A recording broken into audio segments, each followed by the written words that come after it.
Alright, brother, here we go. Here is your, this is supposed to be red according to the box. The same thing Darcy told me when he sent this to me. So, yes, this is a Darcy Bicklemeyer original Vape It Forward. Uh, so, just, no, it's a good little unit. It's an authentic. All the stuff's going to be on the box, but right now it's turned off. So, what we do, silver button, 1, 2, 3, 4, 5. It turns on. You can see it is in wattage mode. I'll charge that up a little better for you before I send it. It'll hold it. So if you want to switch to voltage, which, you know, it's up to you. 1, 2, 3, change it to voltage mode. 1, 2, 3, changes it back. Buttons here. Up your wattage. Down the wattage. This is your Kanger Genie tank. You can see the airflow holes right there. This little ring is adjustable. It spins around. Well, the whole tank's spinning right now. Alright. So, closed off, no holes. Flip it around here. You can adjust your airflow. So this thing's got pretty good airflow, especially for a 20-watt mod. It does great. It's not, you know, this is not some beast, but it does a damn fine job. So there's your seconds on how long your chuck is. So here we go. I don't know if you'll be able to see me or not, but let's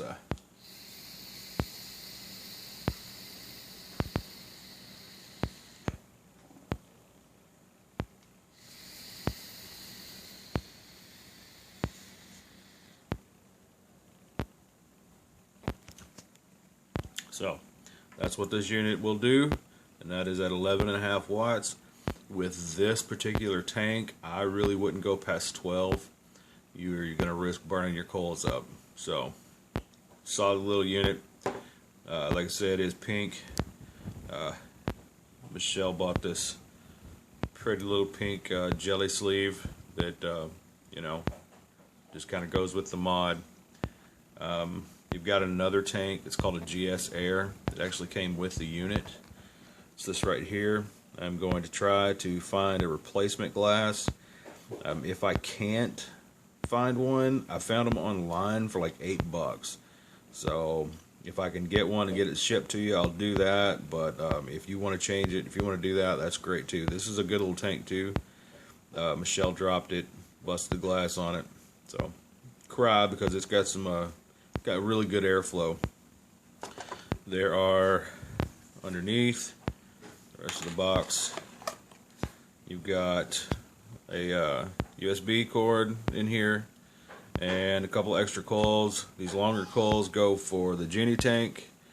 The little squatty coil are for the GS. And that part is pretty simple.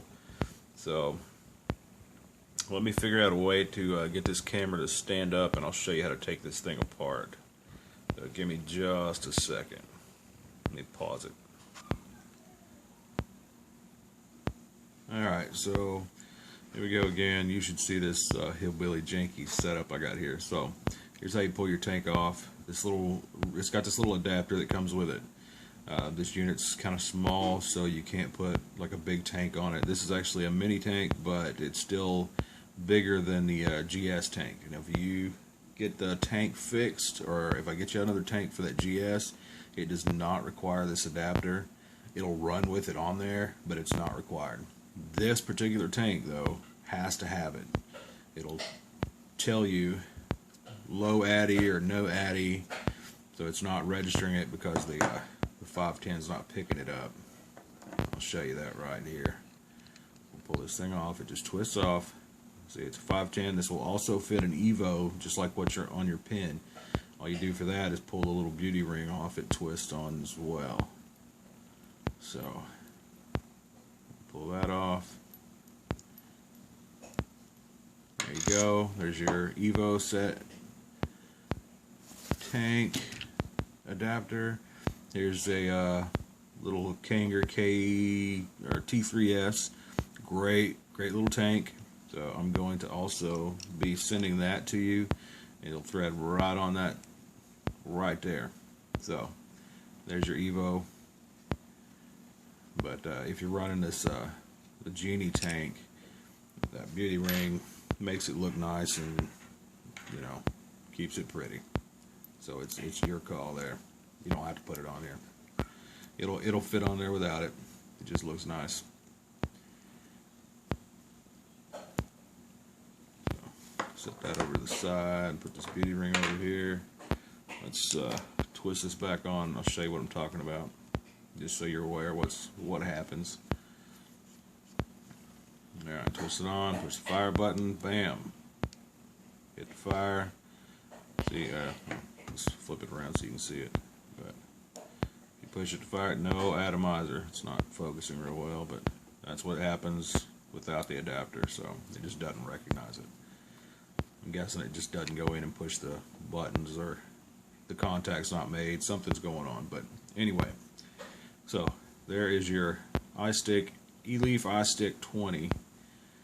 And like I say, it's a solid little unit. The charger is on the bottom, makes it a little inconvenient, but you know, you can take a couple of chucks off of this while it's charging if you want to. I wouldn't be like power chucking though. Just make sure it's good and charged before you use it. All right, so drip tip pops off. This is just a stock drip tip. Nothing fancy, just stainless steel. I'll have all this cleaned up for you and ready for you. So, bottom of the tank, grab the part with the airflow part here, the very base. Grab it. Got a little juice on it, so a little slippery. And here's what that just twists right off. So there's your coil on this end here. Right here's where you fill. There's a slot on each side of this tank. So you can see one right there. You can see the juice shining gold. There it is again. There's your chimney hole, and that's where this thing fits into. So you set this thing up so it doesn't dump. All you do to change the coil is it's just threaded in here. You just twist it loose, and bam, you go. You can clean that out. Sometimes some of the juices will get down in there. Just take a Q-tip and run it through there. Just try not to leave any, get that focused. Try not to leave any fuzz in there. But these are coils for a Kanger Pro Tank 3, just so you know. That's what you have to ask for when you go look for them. They're Pro Tank 3 coil. They come in different ratings as far as what your ohms are. I think these are 1.5, and they do great. I've had some 1.8, I believe, and they work also. So it's up to you there. Lower that ohm rating, the more it's going to atomize the juice. So the more cloud you're going to get. But like I say, when you're dealing with this, the smaller units like this, you know, you get to a certain point, and that's what you got. But like I say, this one does really good for a 20-watt unit. It's great. So, but there's your coil, and that's how you pull it out. Just threads right out. Thread another one back in there real easy. The coil slips right into the chimney and then twists right back on. Easy peasy.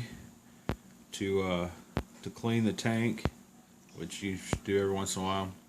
I've seen people say they wash these coils out. I don't really see the point, but I mean, if you want to, that's cool.